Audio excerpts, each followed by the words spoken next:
So, last, siya na ba? She's the one.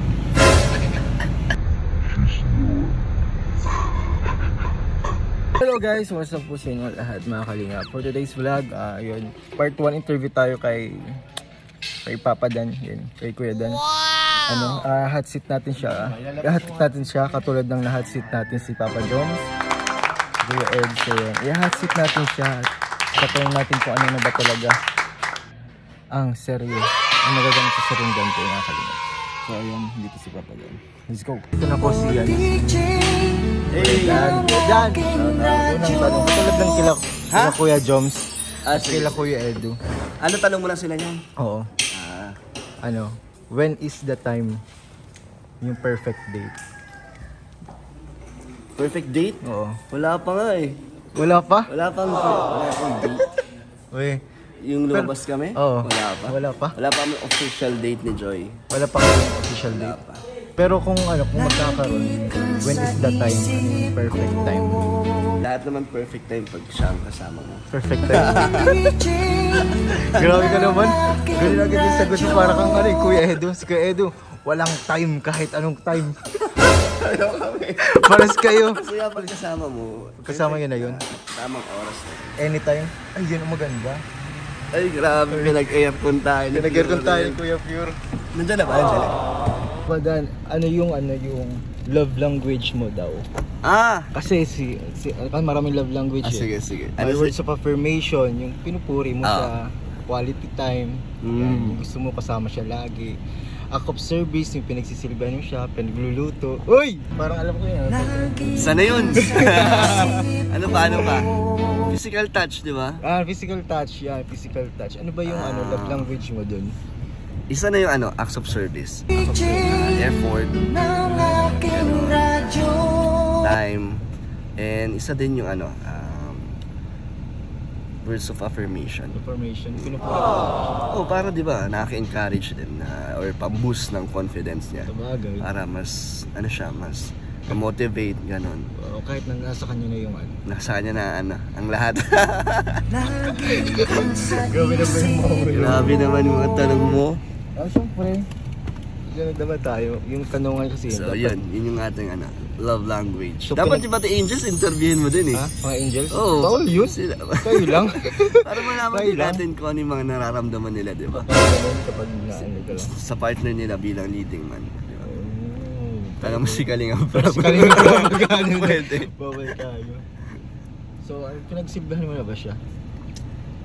Ang naman, hatid sundo ay na yun, di ba? Effort na yun. Hatid sundo yun, hatid sundo. Hindi, yung pag-shoot, susunduin, hatid natin, and bibigay ng oras. Kasi di pa naman kasi busy siya. Kala ko, hinatid mo na siya at sinundo sa hospital. Lang naman ako, waiting lang naman ako kay Joy kung gusto niya magpasundo. So, pala uwi ka. Oo naman. So, willing ka bang gumising ng maaga para ihatid siya? Oo naman, kahit di pa nga ako matulog pa.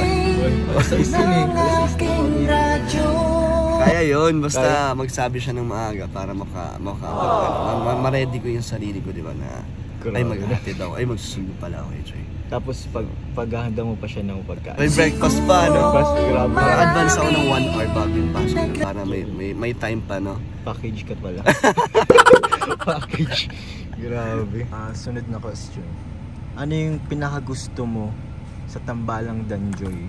Yung karakteristik mo, yung personality. Ni Joy?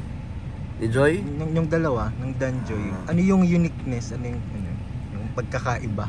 Siguro yung sa nararamdaman ko lang kasi sa akin sarili opinion. Pag yung awkwardness namin na parang feeling namin na parang yung naiilang pa kami sa isa't isa. Pero doon nga nakikita daw ni Kalinga Prama yung chemistry pag nagingitian kami pa kahit wala kaming pinag-uusapan. Yun, parang doon nakita yata ni Kalinga Prama. Yung uniqueness niya yung siguro, hindi ko alam. Siguro viewers ang makakasagot din yan sila ang nakakita. So magko-comment sila. Comment sila kung ano yung mga napapansin nila or ano yung mga kakaiba sa ibang love team meron sa Danjoy. Yung nawala sa iba. Hindi naman nawala sa iba, yung parang lang, yung pag nakita nila tong characteristic makikita. Ay, Danjo yan. Danjo. Smile pala para sa'yo. So makikita ko kasi sa EDSI daw, titigan. Oh, titigan. Sa EDSI, Oh, titigan. Totoo. Tapos yung mga nagko-comment nga, Danjo daw, ngitian. Ngitian So, so pag nakikita pa lang, ngitian agad, okay na yun. smile na agad. Grabe ngitian pa lang, grabe na agad. Ano, what more Ganun po. kapag more than ngitian. Ano yung more than ngitian? Ayaw, sa secret. Bawal muna, bawal. Ano yung naalala mo? Ay, ano yung mga bagay na naalala mo kapag nakita mo si Joy? Anong naaalala ko pag nakikita ko si Joy? Oo. Kasi meron ganun eh. Ano naalala mo? Si Kuya Eds kasi naalala niya kay Viancy. Yung tawag dito. Yung karakteristik niya, yung personality niya. Kapag may nakita siyang ganito, maaalala mo na siya agad si Viancy. Kasi sa kanila, sa bahay nila. Kasi di niya kasi sinabi sa vlog eh. Kapag sa dagat, yun, naalala na si Viancy. So ano yung mga bagay na maaalala places, mo? Si Joy. Joy. Iba kasi parang kasi, bago pa lang kasi. Parang wala pa ako Wala ka pa nakikita masyadong makita. Pero pag about naman sa kanya, pag maaalala ko siya, siya yung kauna na sumakay sa Ayaw nga lang. So every time na gamit yung sasakyan, Naalala mo siya? Nandito siya. Ayun. Nakasakay na dito siya. Si Joy. So kahit wala siya, kahit physically absent siya din sa mentally present. Mentally present. Kasi kasama naman siya sa grabe naman yun.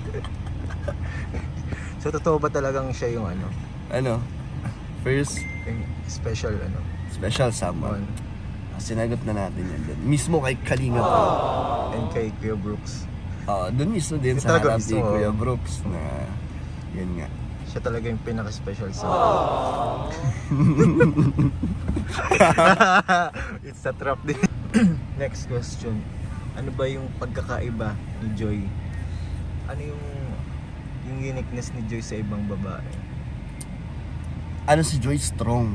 Parang nakitaan ko si Joy na di ba ang daming mga dumating na pagsubok, madaming mga talagang masakit talaga at nakaka-depress din kung didibdibin niya lahat eh. Pero wala din natin nakitaan ng galit si Joy sa atin, sa Kalingap. Siya nagtanim ng sama ng loob sa mga bashers niya. Ngayon nakikita pa rin siya nakangiti, masaya. Patuloy pa rin sa buhay, kaya yun, isa siyang napakatapang na babae si Joy.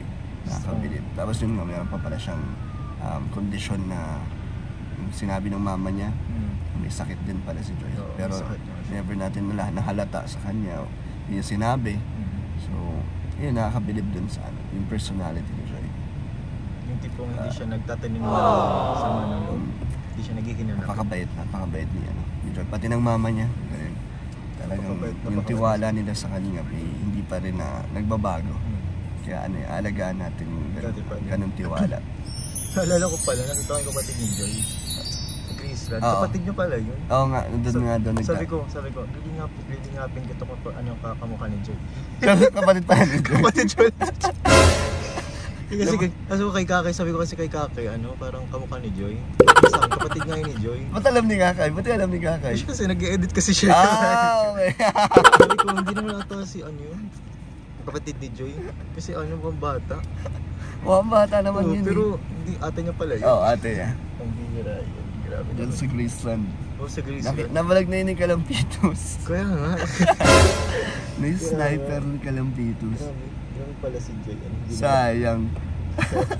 Hindi nakakayang eh. Mission failed. Nakakayang kasi nga Pupunta kami guys, magkasama kami ni Kakay. Nagtatalo pa kami kung yun talaga yung Kamukha no? Kamukha nga sobra. Kamukha Pwedeng lingapin to. Kapatid pala ni Joy. Anyway, sabi nga, si Joy pala talaga ay napaka-strong and independent. Yun, strong, independent. Hindi siya nagbabago before. Kasi ang dami niyang naranasan na dami. Bashing before pa dati. Bashing. Pero grabe, may pala, may tawag dito. Yung pala yung magiging way para maging, alam mo na, yung ngayon. Siguro nga, kailangan pagdaanan na. Alam mo, pagdadaan talaga para... Hanggang ngayon naman may mga pagsubok pa din na dumadating sa aming lab team ni Joy. Madami pa din kasi nga bago and siguro yung ano yung past, di ba? Oh, yung past na nangyari. Pangit na yung hindi natin alam. Pero okay lang. Hanggang ngayon ano naman. Masaya naman. Masaya naman si Joy bilang ka-lab team. Okay naman. Okay. At madami naman din nagsusuporta. Madaming natutuwa. Doon na lang tayo tumingin sa madaming aral talaga. Tsaka tawag dito. Speaking of Joy, nag-upload kasi ako ng shorts clip. Oy, yung daming basher. Nakita ko yung ano, yung sa SM kayo? Oo, sa SM. Ano ba yun? Hinatid nyo sila doon? Hindi, yung ano, nung nagtigil, di ba Kuya Bert, nagtigil kayo tayo nun sa SM. Kasi nandun, pero nakita nyo lang sila doon? Nakita namin sila. Nakita ko nga yun, yung pinsan niya. Parang nagbabay sila dito? Nag-bless yun. Nag-bless kayo, no? Nag-bless muna yun. Nakita ko nga, tapos ang daming comment talaga doon na talagang kung babasahin niya lahat yun, masasaktan din siya. Oh, kasi puro bashing eh, nagbasa ako ng comment. Wala, isipin mo ano, binidyo mo lang na nagsaganan lang, pero ang dami na sinabi kung ano-ano na yung mga lumabas doon. Kaya ano na lang, sana maging masaya din sila sa buhay nila. Mga negative dyan. Kung malungkot yung buhay niyo, huwag niya lang idama yung ibang tao. Makakadano pa yun, makakadano ng fake news. Ganun din naman sa akin, mga nagko-comment. Basta madami ano lang natin sila kung ano yung mga gusto nyo sabihin. Buhay naman nila yan. Sila rin naman yung naapektuhan. Kasi nga, maano din pangatin kasi yung fake news. Kasi minsan kasi... Sila ewan ko kung bakit sila ganun. Kung ano meron sila na nakakagawa sila ng mga kwento kung ano-ano. Siguro sa pagiging maritas nila sa buong buhay nila. Sa mga kapitbahay nila. Yan, nadadala nila dito. Nadadama pati sa social media. Nadadama yung mga innocenteng tao. Kaya lang natin sila. Hindi naman totoo. Ang mahirap kasi din sa fake news kahit di naman kasi naniniwala yung iba. Yung ibang senior nga. Tapos kumakalat, dadagdagan yung galit, yung mga bashers. Kaya, ayun, basta tayo, alam natin yung yung totoo. Na hindi naman totoo yung mga sinasabi. Sabi ko kasi sa kanila, kung gusto nyo yung katotohan, visit lang sa live mo.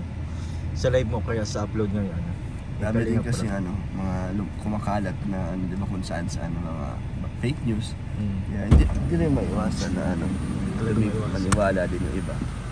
Kaya nga sabi ko sa kanila, yung clips na yun, tawag dito, nag-bless nga lang talaga sila. Nag-bless lang naman talaga sila. Nag-bless tapos, yung team pong oo, ang daming nag-bash nga, sabi ko pambihira yan. Pag sayaw ni Joy. Pag sayaw ni Joy, parang minasama pa. Sabi nga daw, parang tinulak daw si Carlo. Tinulak daw siya. Nagkapit lang naman sa likod kasi nga, sunod-sunod silang magbe-bless din. Si Una si Carla kasi nag-bless. Tapos si Joy nag-bless din sa kanila, nag-hello. Ikaw ano masasabi mo? Saan? Dami yung bash ako. Wala, stress nga ako eh. Pambira. Sabi ko, pambira naging source of naman to bashing kay Joy. Sana hindi siya masaktan. Pero ang pinakatotoo talaga doon, nag-bless lang po sila mga kalingap. Nag-bless lang talaga si Carla at si Joy. Siyempre kapag nag-bless ka tapos nasa busy road ka nasa SM, nasa likod kasi kami nasa sakyan. Ibig sabihin, mabilis na talaga, kaya mabilisan din sila yung pag-bless. Wala naman mali sa video. Wala naman talaga, nag-bless lang naman talaga tapos nagpaalam, nagsayaw lang. Kasi andun din si Melka kasi. Nagpaalam din sa kay Melka. Siya. Guys, huwag na po kayo mag-spread ng negativity kasi hindi na po nakakatulong guys. Mga lang yun, mga wrong assumptions. Oh yeah. Ano ba yung goal? Ano ba yung pinaka-objective ng Danjoy para sa mga viewers? Na-explain naman yan ni Kalinga Bab. Ang love team ay unang-una para makatulong sa mga angels. Kasi ang love team ay, di ba, maraming natutuwa, maraming tumatangkilik. So, ayun, yun yung way ni Kalinga Bab para magkaroon ng views at makapagpatuloy sa pagsuporta lalo sa mga angels na nagka-college ngayon. So, ayun, ang purpose talaga nun is makatulong din talaga sa tuition, sa pang-suporta sa pangangailangan nila. Yun, in that way na at the same time nakakapagpasaya din, kilig or yung good vibes sa mga viewers. Kaya salamat sa mga naiintindihan ko ano yung purpose ng love team ni Kalinga Vlog. Yun talaga ang goal. Suporta, pang-suporta lang. So, channel din yung blessing. Oo. yung love team. Kasi At the same time din pati sa aming mga kalingap, mga leading man ay nakakatulong din sa channel namin yung pagsuporta at pagiging part ng love team namin. congrats, top to ka pala. Ay, salamat po sa mga nanood at sana ma-maintain natin yung ganong views para magtuloy-tuloy ang ating mga pagtulong sa mga beneficiaries natin. Charity works. Sa charity works natin. Mas kaya po, kung hindi po nakakaintindi po yung iba dyan, marami din kasi nagsasabi talaga. Oo, hindi naman maiwasan yung mga kanya-kanyang opinion naman yan eh. So, basta lang, yun nga, hindi naman ibig sabihin na nilalandi natin o ginugulo natin ang mga kabataan, ang mga angels. Hindi naman po, mas naman po, ini-encourage natin at nagiging rin tayo, parang suporta din sa kanila bilang mga kuya nila. Yan, hindi naman po natin iniiba ang landas nila. Professional way na. Love team lang talaga. So yun, sana support lang po tayo. Good vibes na. So, last siya naman. She's the one. What? Parang pag sinagot ko yun. Yung mga kalingap, maraming salamat po sa mga nagsubaybay ng ating interview kay Kuya Dan. So, comment po sa mga gusto pa pang suggested question po sa kanya sa part 2 kung gusto niyo po. Yan po, comment below po sa ating comment section sa natuwa at sa gusto pa magkaroon ng part 2 interview kay Kuya Dan kahit napaka-fresh pa ng kanilang tambalan ng sari. Ayun mga kalingap, maraming salamat po. And yun, marami kayong aabangan sa kanila. Mga kalingap, God bless. Bye-bye po.